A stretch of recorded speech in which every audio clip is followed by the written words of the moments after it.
With the latest agriculture news from across the state and nation, it's time for the AgNet News Hour from AgNet West. Here's your host, Sabrina Halvorson. Good morning, and thank you for joining us this morning on the AgNet News Hour. Coming up later, this week's Almond update with information on workshops coming up on managing key pests in your orchard. But we start today by continuing the conversation we've been having this week with Stanislaus County Agriculture Commissioner Linda Pinfold. Let's talk about the Sustainable Pest Management Roadmap. What is that, and how can this benefit growers? Well, that's a fine question. So the Sustainable Pest Management Roadmap, and I highly recommend that growers do go online and look this up. It's not regulation, it's not law, it's really a policy document. And when you look at it, it was developed, or it's been published by the California Department of Pesticide Regulation, but it partnered in putting it together and creating it. They partnered with California Department of Food and Agriculture, members of various industries in California, as well. They had a California Agricultural Commissioner as a representative there. They worked with a number of University of California and other research scientists. But basically, how I would define it when I look at it, to put it in the simplest of terms, is it's basically integrated pest management, but it's integrated pest management that also includes a social aspect to it. So it includes with it considerations of human health and social equity, as well as the things that growers focus on as well, which is environmental protections and economic vitality.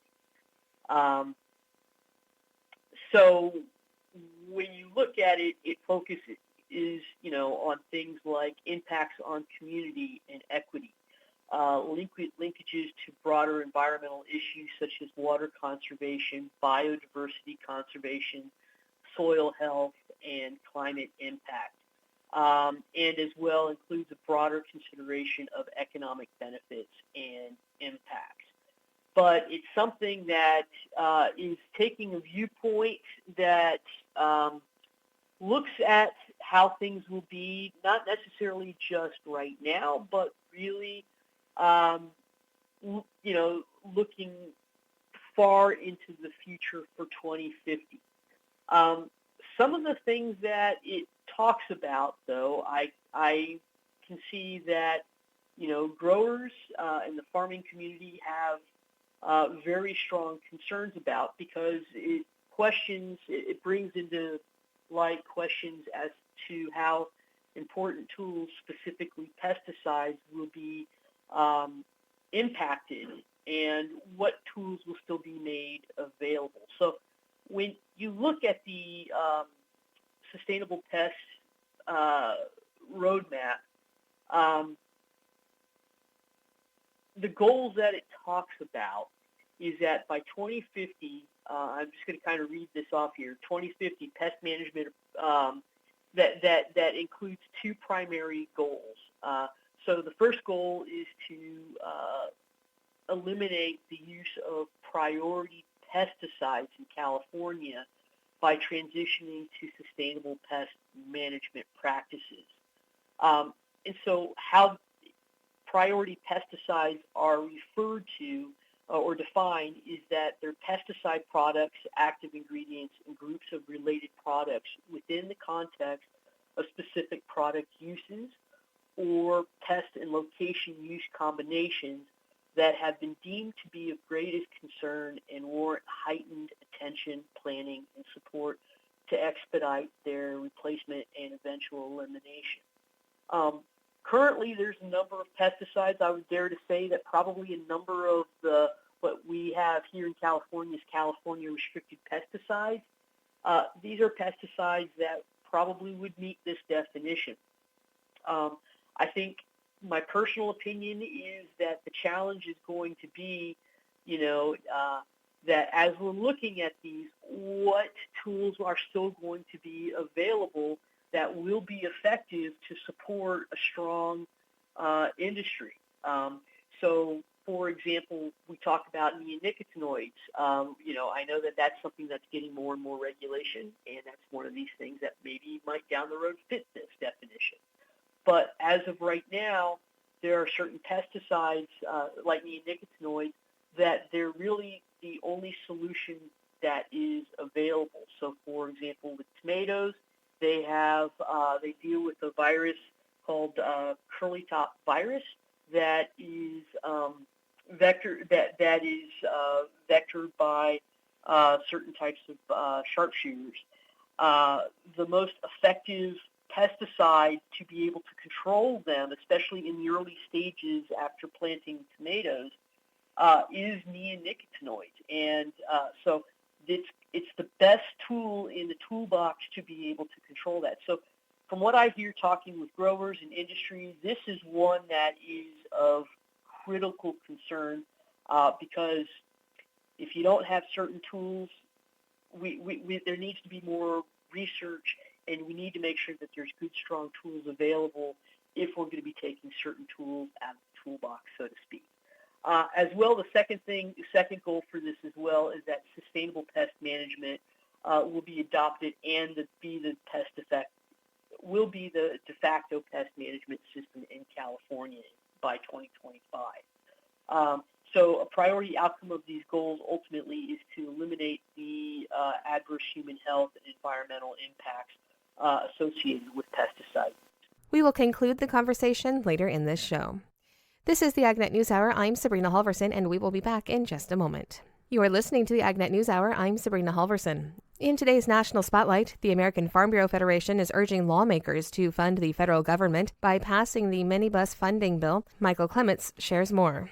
As yet another federal funding deadline looms, the American Farm Bureau Federation encourages Congress to pass a series of funding bills this week. AFBF Government Affairs Director Emily Buckman explains. Well, over the weekend, Congress released text of a six-bill minibus, which also includes the agriculture funding bill. AFBF would like to see the government funded and would like to see the minibus passed by Congress this week. So we did take action and sent a letter urging all members of Congress to support the minibus, which would avoid a partial shutdown. Buckman says a federal government shutdown of any kind is a no-win situation for everyone. We clearly do not benefit from a shutdown. Farmers wouldn't be able to take out loans, including mortgage loans, crop loans. It would impact disaster payments. USDA offices across the country would be hit. So we want to see the government funded. We want to move past fiscal year 2024 appropriations so that we can move forward on other pieces of legislation like the Farm Bill. She encourages farmers and ranchers to contact their lawmakers on the issue. Farm Bureau members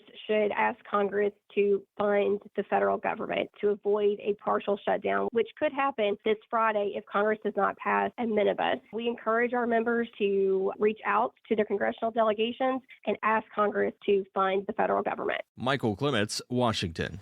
That's today's National Spotlight. Now here's Will Jordan with the Livestock Report.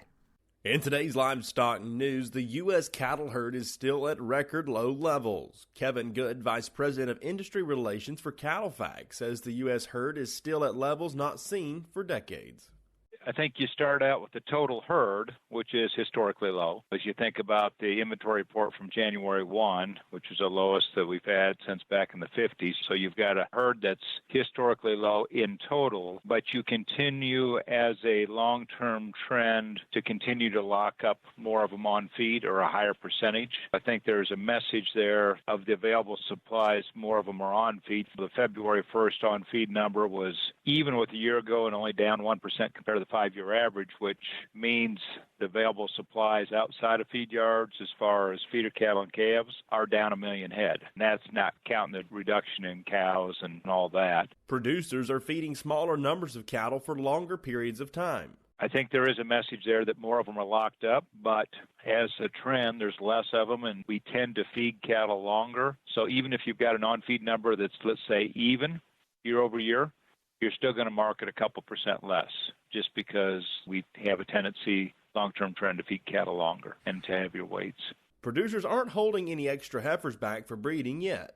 Still liquidating, and I think you can approach that conversation two ways. On the heifer side, you still have about 40% of your on-feed population is heifers, and so that would indicate that you're still liquidating on the heifer side, so we're not expanding there yet. On the cow side, cow slaughter is declining, but it still is at a liquidation pace, just a much slower liquidation pace this year compared to last year. And that's for the beef cows. We're starting to do a little bit of expansion in the dairy industry so far this year compared to some contraction last year.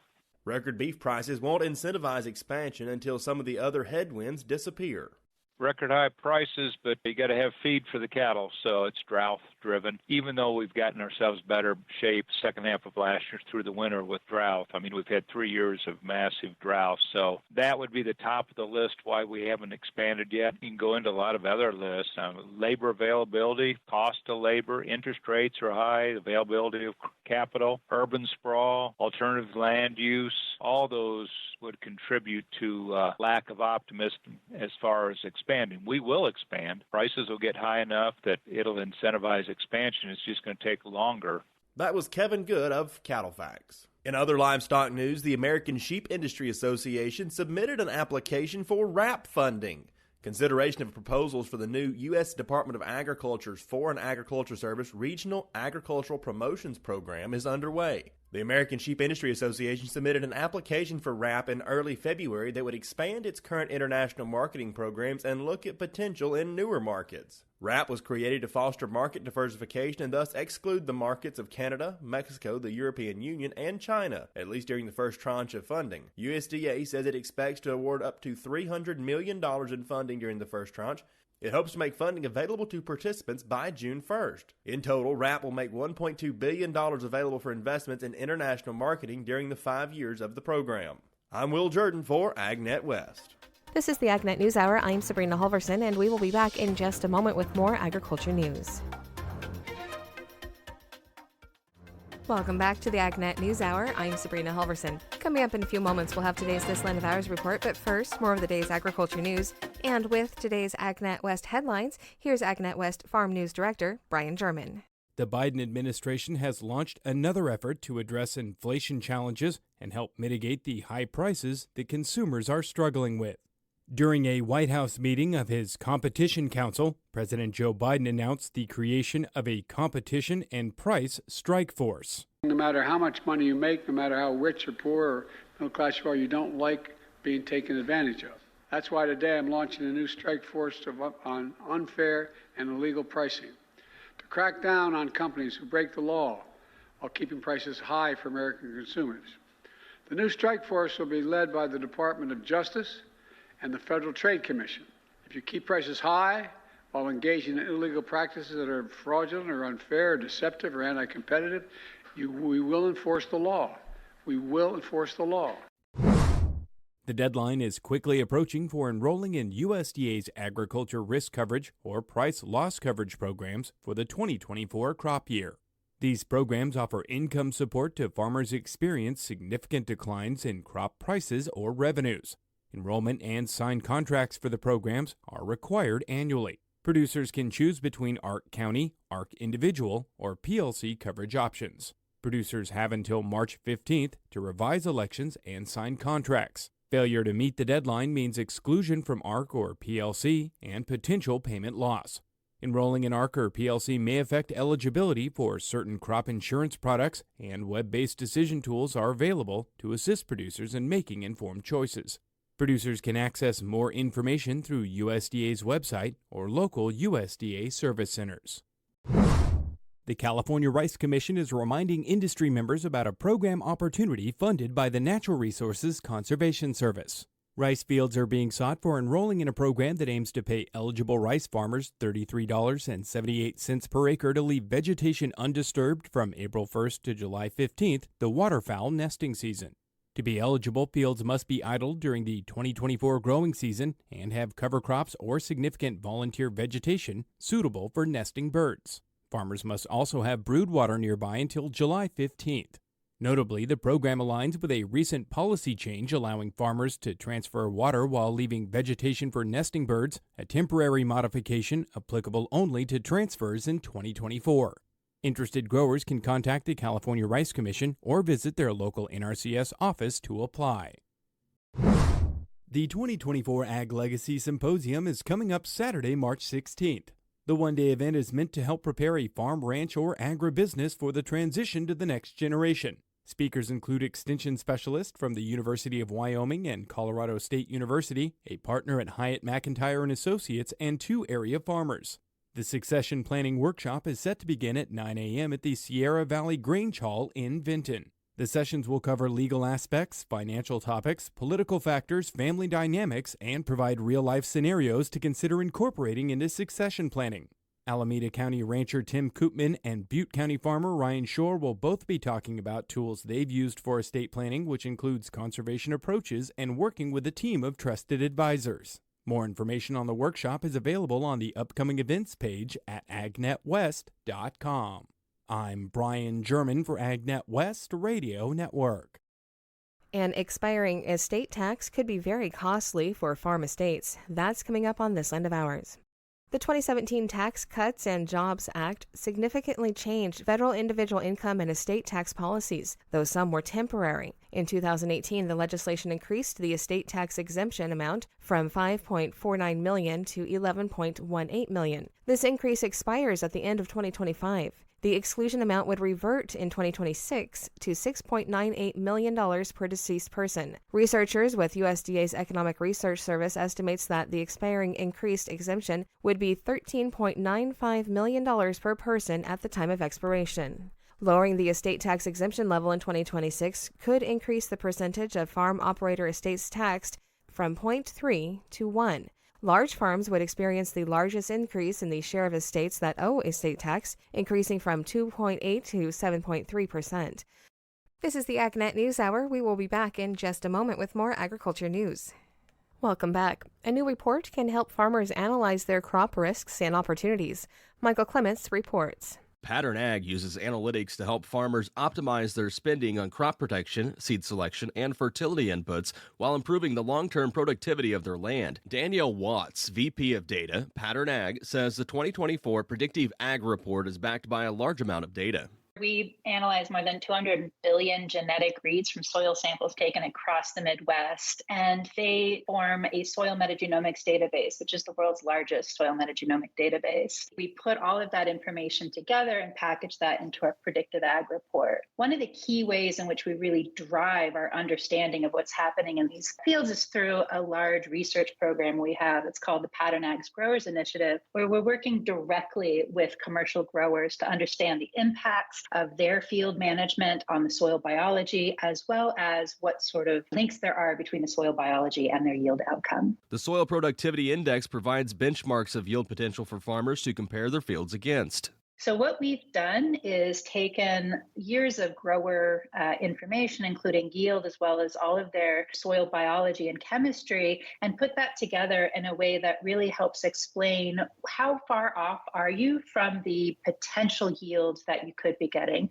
Are you pretty much maximizing out the yield through your management practices of the soil in your farm, or are there opportunities for you to dive in a level deeper and really increase your soil productivity potential? The report can help growers make crop input decisions for the growing season. We produce an almanac every year where we're pinpointing the regions with the highest risk of pest and pathogen outbreaks. And these are really detailed maps that are going to look at pathogens as well as what sort of upcoming risks we're seeing in terms of biofertility. And then diving a layer deeper, this year we've also released a bunch of foliar insights. So where are we seeing regions of high foliar pathogen loads? We're also providing a lot of insights about where we're seeing significant yield differences based on the pathogen loads in the field. So this year is a sort of new release around that, where we're able to say, here's where we're seeing significant yield losses. This is the second year that Pattern Ag has published the Predictive Ag Report. Watts offers an example of what growers can expect. We saw something really interesting going on in north central Iowa in particular,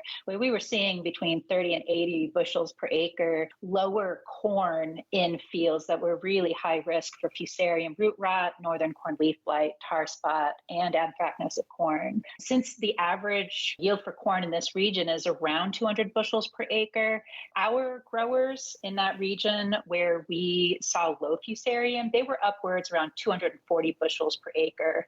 And in contrast, fields really high in fusarium were averaging about 150 bushels per acre in 2023. What that tells us is that there's a really significant opportunity to be a little bit more aggressive in the management of some of these root rots to achieve that top end yield that's possible in that region. Copies of the 2024 Predictive Ag Report can be downloaded online at www.pattern.ag. Michael Clements reporting. What does the end of February's U.S. Drought Monitor reveal about coverage in areas preparing for spring crop planting? Rod Bain reports. Meteorological spring is here, with the spring equinox soon to follow. That also means crop planting is underway or fast approaching in parts of the country, such as the Deep South. Are planting conditions favorable from a drought coverage perspective? As reported in the U.S. Drought Monitor, USDA meteorologist Brad Rippey looks at the February 27th edition of the Monitor and notes what drought coverage looks like for various crops. We're still a few weeks away from planting, of course, in the heart of the Midwest, but it is worth noting that drought coverage for the corn production area stands at 30%. Soybeans, 28% of the production area in drought. That is down significantly from last year's peaks. 70% for corn in June of 2023, 63% for soybeans also in June of 2023. He adds other commodities have seen significant year-over-year decreases in drought coverage. Sorghum, a year ago, 86% of the production area was in drought. That number currently stands at 13%. And for cotton, 45% of the production area in drought a year ago, 11% as we start March of 2024. What about crops and commodities active this time of year?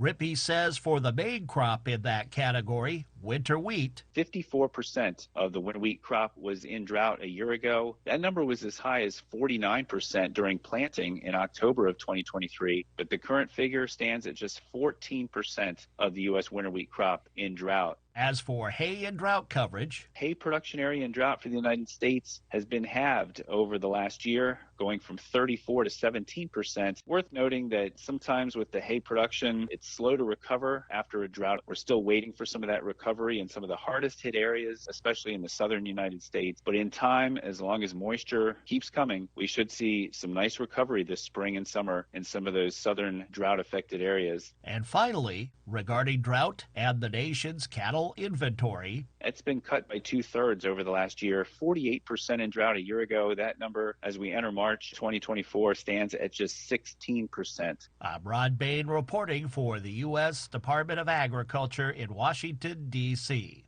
Are you looking for someone to prepare your tax returns? Gary Crawford talks with an expert who has some advice for choosing a preparer. And now, it's tax time with classic comedians Bud Abbott and Lou Costello.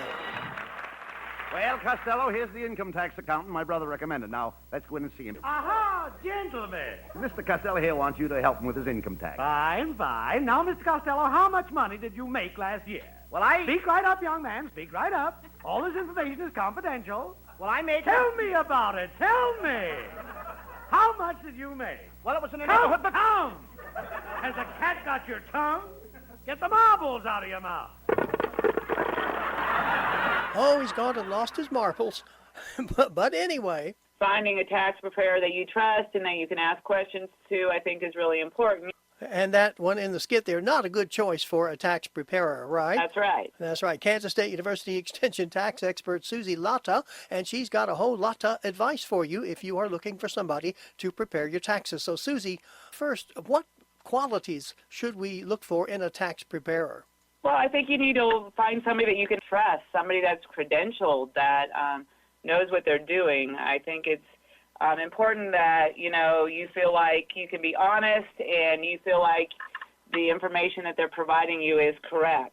Yeah, and we'll let you get a word in edgewise. Now, right about this time every year, there are signs that you see going up, new signs advertising tax help, and storefronts that were vacant last month suddenly become tax preparing centers. Now, these could be legitimate or maybe not. Susie, your advice on that? If they're just a pop-up, if they're not at the location year-round, that might be something I'd be a little skeptical about, or I definitely, if I was going to use that tax preparer, to make sure that I find out if something happens in the off-season, you get a letter from the IRS, so in case you have other tax questions or finance questions that are related to your taxes. So you have to have somebody that is going to be there, is going to be there for a long time, that you feel confident and trust and that they know what they're doing. And she says don't just pick the first preparer that you run into. Check a few out. Maybe ask them some questions, interview them, find out in advance how they charge, how much it's going to cost. So choose a tax preparer that you really trust, that is definitely going to be there for you in case the IRS finds a problem with your return. A tax preparer can make or break you, because you need to know that if you get a letter from the IRS, that they're there to defend you in the event that you need an audit or something like that. And Susie says if you are still unsure about which preparer to use, there's one more way that could help you decide. The best advertisement is really word of mouth, and so I encourage people to talk to their friends and neighbors and people that they trust and find out, who they use. Gary Crawford reporting for the U.S. Department of Agriculture. This is the AgNet News Hour. We will be back in just a moment with more agriculture news. Welcome back to the AgNet News Hour. Here's Brian German with this week's Almond Update. Today's specialty crop news brought to you by the Almond Board of California. You can find them online at almonds.com. Outreach and education specialist with the Almond Board, Gary Castillo, joins us today to talk about some upcoming workshops the Almond Board is hosting in the coming weeks. And so, Gary, let's start out with an overview of what these events are going to cover and how they came about. Yeah, absolutely. So this series of events is titled Management of Key Pests in Your Orchard. And this was put together kind of as an idea between me and Lauren Fan, who is the senior specialist of pest management at the Almond Board. These events will be held from 8:30 a.m. to 11 a.m. with check-in at 8:15.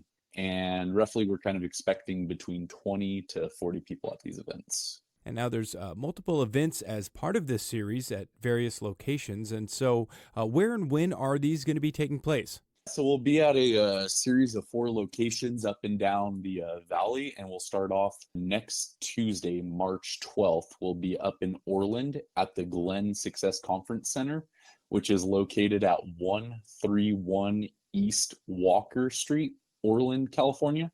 And then following that, the next day will be at the Stanislaus County Harvest Hall on March 13th at 3800 Cornucopia Way, Modesto, California. And then we'll take a couple weeks off of that and pick back up the beginning of April 2nd, where we will be at the Merced County Farm Bureau, which is located at 646 South Highway 59 in Merced, California.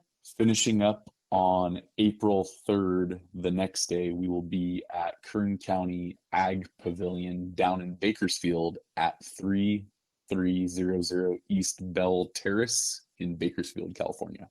So plenty of opportunities to come out and check one of these workshops out. And really, no matter where you're at in the state, there's one pretty close by. And now you noted that these are going to be focused on pests that growers are dealing with. And so what are some of the specific topics and maybe some of the speakers that are going to be part of these workshops? Yeah, absolutely. So the speakers are going to cover integrated pest management practices that'll be for new and emerging insect pests in almond orchards. Some of those will be stink bugs, navel orangeworm, and the new Carpophilus beetle, as well as some timely information on monitoring and control of those species. And then we'll also have some information about IPM incentives that are offered through EQIP. And then we'll have a numerous amount of speakers ranging from Lauren Fan from the Almond Board, Abigail Welsh from Simios, Thomas Martin from Trace, Houston Wilson from UC Riverside, David Haviland and Jalindra from UC A&R, and then Jesse Roseman from the Almond Board as well. So a pretty robust agenda there for these workshops. Plenty of opportunity to learn some important points about IPM. And with so much to be covered here in these events, are there going to be any kind of education units available? Yes, absolutely. So we will have 2.5 hours of the other category for DPR at these sessions. Now, with what's going to be covered at these events, who's sort of the target audience or who might be best served by coming out and participating? Yeah, I'd say the target audience for this is anybody that's involved in some of the pest management decisions inside the field. That can range from PCAs to growers, as well as anybody kind of involved in that decision-making process. And I definitely would say, with these events being from around 20 to 40 people, don't be afraid to ask questions. These are more of an intimate event, so definitely feel free to ask some questions if you have anything in any of these topics. And with some of these smaller events that we put on, we definitely encourage, engagement from the audience. That way people could answer questions, kind of get some transfer of maybe, what people are seeing in different areas and how people have been able to handle some of those issues. Very good. And now, just lastly here, where can people get some of the particulars, learn if there's any costs, or get signed up for these? So the cost for these events is free to attend. All we ask is that you just RSVP, and that can be done by going to almonds.com/events. And then once you get to that, it'll be a calendar, and just kind of scroll down to the appropriate date that you're thinking about attending and click on the link, and that will bring you to the registration page where you can find out all the information, the addresses as well, and which days to attend. I'm Brian German for AgNet West Radio Network. We'll be right back. You're listening to the AgNet News Hour. Now, to wrap up our show, we conclude our conversation with Stanislaus County Ag Commissioner Linda Penfold. I wanted to also ask you about the statewide pesticide notification and what this means for growers, but also what this means for residents. So that's a good question. So a little history. So in 2021, the legislature set aside $10 million and directed California Department of Pesticide Regulation to develop a statewide notification system within 4 years. So in other words, the goal here is that California Department of Pesticide anticipates the implementation of the statewide pesticide program notification program by the end of this year.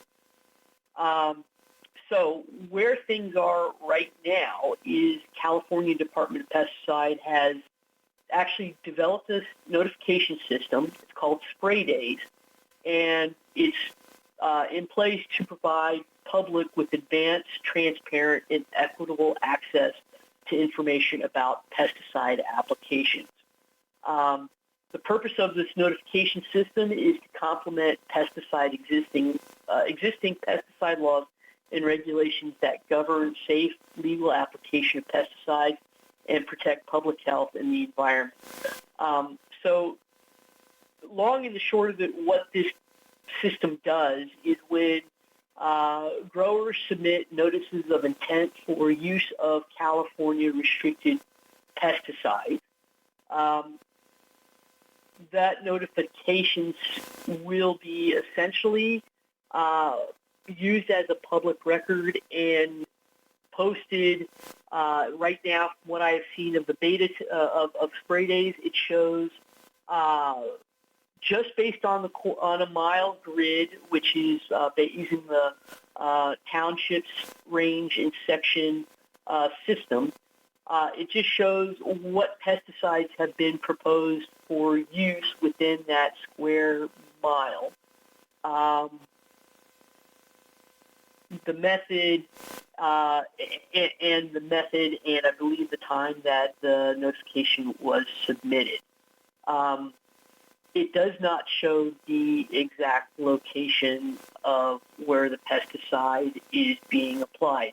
Although there has been public comment and there is a lot of interest by the public towards asking for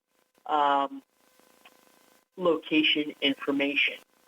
However, right now, based off of industry concerns, and frankly, I'll be honest, the agriculture commissioners are strongly advising as well that for right now, at least, let's get, if we're going to be giving this a try, let's work with just getting the information, because the whole goal here is that if people are concerned about pesticide use around where they live, they can be able to know what's being applied where they live, and then they can make good decisions as to closing the doors, bringing things inside, making sure the pets are inside, so they can make sure that they feel safe and protecting their property and family and pets.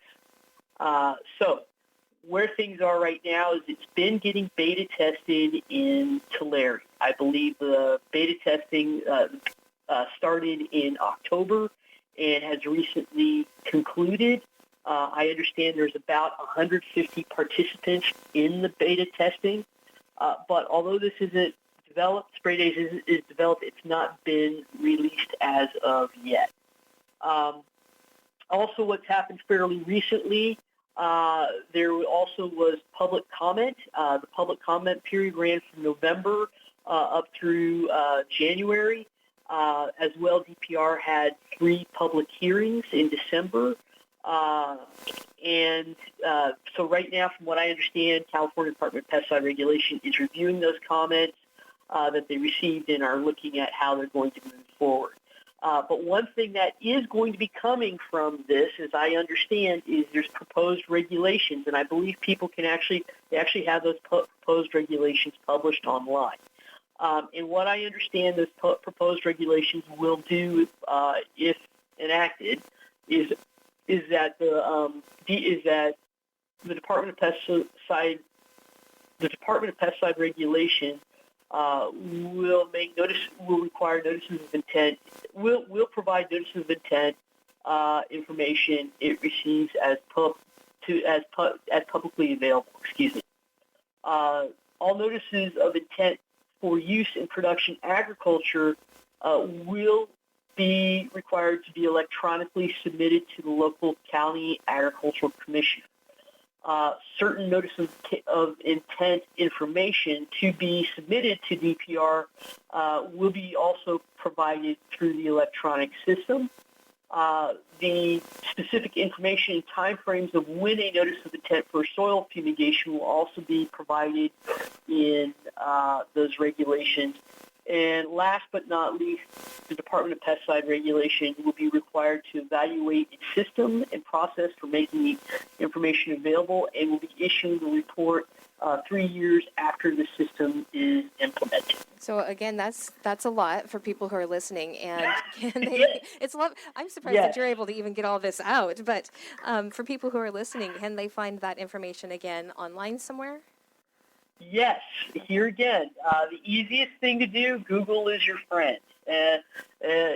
But just go on to Google or whatever your search site is, and put in California Department of Pesticide Regulation, or you can even just put in California and then put in statewide pesticide notification system. Chances are, even if you just put in pesticide notification system, it will bring you to all of the information that's there. Thank you once again to Stanislaus County Ag Commissioner Linda Penfold. That's today's top agriculture news. I'm Sabrina Halvorson.